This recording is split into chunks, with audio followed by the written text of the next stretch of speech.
안녕하십니까. 삶의 목적을 주는 세부천교회 박공서 목사입니다. 대부분의 신학자들은 성경책이 고상하고 지적인 고급 헬라어로 기록되었을 거라고 확신했습니다. 왜냐하면 하나님의 거룩한 말씀이 천박한 언어로 기록된다는 것은 상상할 수도 없는 일이었기 때문입니다. 하지만 19세기 들어 고고학이 발달하면서 하나님의 말씀인 성경책이 예수님 당시 귀족이 쓰던 고급 언어가 아닌 서민들이 쓰던 평범한 언어인 코인의 헬라어라는 사실을 발견한 것입니다. 그것은 세계 기독교계의 놀라운 충격이었습니다. 이로 인하여 교회는 성경을 재해석하게 됩니다. 귀족적이고 특별한 관점이 아닌 서민적이고 상식적인 관점에서 말입니다. 사랑하는 시청자 여러분, 성경이 증거하는 진리는 우리가 생각하는 그런 고상하고 난해한 고동지식적인 것이 아닙니다. 성경의 진리는 선택받은 이만이 깨달을 수 있는 특별한 것도 아닙니다. 성경의 진리는 남녀노소 그 누구나 알 수 있는 지극히 상식적이고 평범한 진리 그 자체입니다.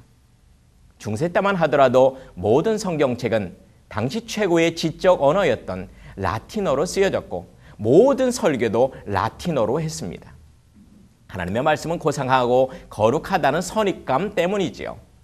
그런데 문제는 로마의 귀족 언어인 라틴어를 대중들은 그리 많이 알지 못했다는 겁니다. 전문 고등교육을 받아야 알 수 있는 라틴어를 어찌 평범한 일반 대중이 쉽게 이해할 수 있었겠습니까? 그저 라틴어 성경책은 신부들의 고급 액세서리요. 라틴어 설교는 종교적 예배의 한 형식일 뿐이었습니다. 이러다 보니까 성경의 진리에서 멀리 떨어져 있던 평범한 대중들은 무지의 흑암 속에서 신음해야만 했습니다. 이때 종교개혁자 마르틴 루터가 과감하게 어려운 라틴어 성경책을 쉬운 독일어로 번역을 합니다. 이것은 당시로서는 과감한 시도였습니다. 지금에야 독일이 철학과 예술이 발달한 나라지만 당시만 해도 거의 야만에 가까운 후진국가였거든요.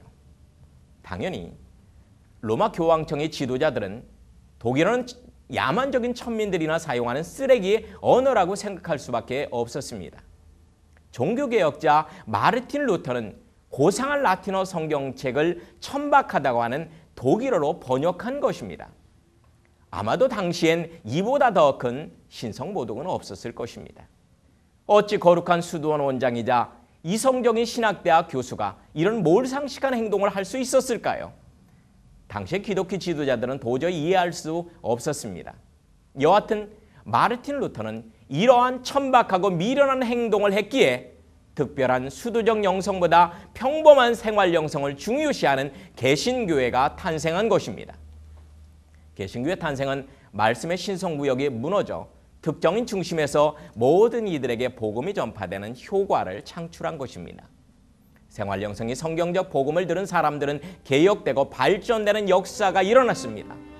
모든 이들은 생활 영성의 진리를 통하여 무료한 일상을 개혁했고 행복을 찾았고 문명을 극복했습니다. 고상한 라틴어 성경의 대중적 독일어 번역은 기독교 개혁에 새로운 바람을 불고 왔던 것입니다. 마르틴 루터의 개혁운동은 생명력 있는 초대교회로 돌아가자는 기독교 르네상소요. 교회당 건물 중심의 의식적 예배에서 일상 중심의 살아있는 영적 예배로의 기환이기도 했습니다. 이로 말미암아 대중들의 삶 구석구석에 하나님의 빛이 비추어졌고 그들의 일상이 개혁되는 역사가 일어났던 것입니다. 사랑하는 시청자 여러분, 하나님의 말씀은 고상한 지식 속에 갇혀 있지 않습니다. 평범한 여러분의 일상 구석구석에 살아 움직이고 있습니다. 지금 조용히 그 자리에서 하나님의 음성에 귀를 기울이시기 바랍니다. 그 미드바리의 음성이 평범한 여러분의 일상을 특별한 기적으로 만들어줄 것입니다. 고맙습니다.